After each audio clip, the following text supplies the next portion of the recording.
GAHFU and the Garifuna Music and Talk with DJ Labuga proudly present the Honorable Arnhim Eustace.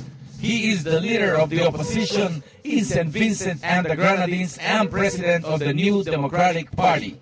An economist by trade, he has had wide experience in supporting economic development as director of projects at the Caribbean Development Bank, where he worked for 16 years before entering active politics.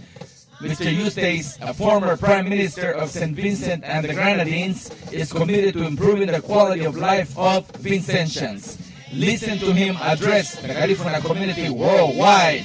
He will be making a proclamation to all Garifuna brothers and sisters who live in the diaspora to make them honorary citizens of St. Vincent and the Grenadines. Listen this Wednesday, June 10, 2015 at 7 p.m. Pacific Standard Time and 10 p.m. Eastern Standard Time through www.lmbroots.com and www.radiocentroamerica.com.